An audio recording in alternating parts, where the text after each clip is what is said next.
दिनपुर नामक गांव में सोहन नाम का एक हलवाई रहता था। वह अपनी पत्नी के साथ मिलकर बहुत स्वादिष्ट मिठाइयां बनाया करता था।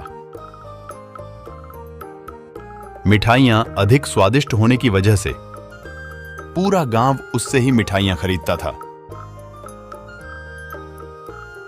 अरे भाई, हमें तो दो मिठाई।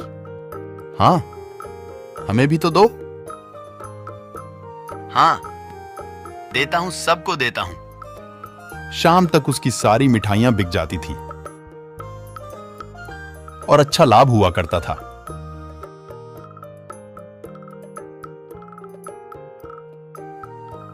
उसका जीवन बहुत अच्छी तरह से गुजर रहा था। जैसे ही मिठाइयों से उसकी कमाई बढ़ने लगी, सोहन के मन में लालच जागा। क्यों ना ज्यादा पैसा कमाया जाए। सोहन शहर की ओर कुछ लेने जाता है और वहां से वह कुछ चुंबक लाता है।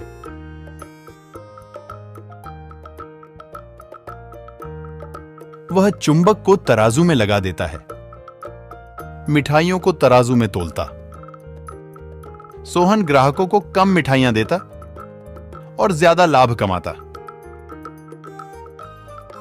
वह अपनी पत्नी को सारी बात बताता है। उसकी पत्नी इनकार करती है। नहीं नहीं, यह सब ठीक नहीं है।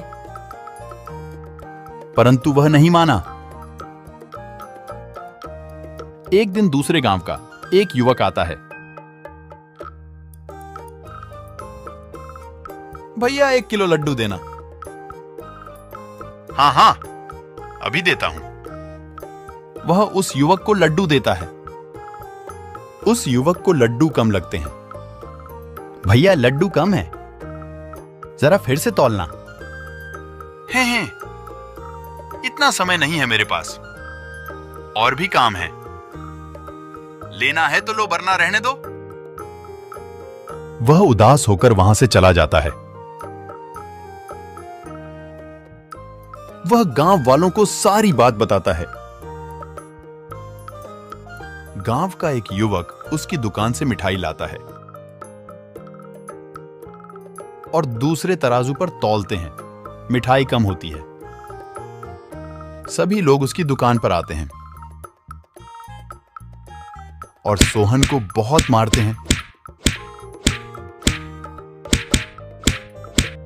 अब उसकी दुकान पर कोई भी नहीं आता और अपने किए के लिए बहुत पछताता।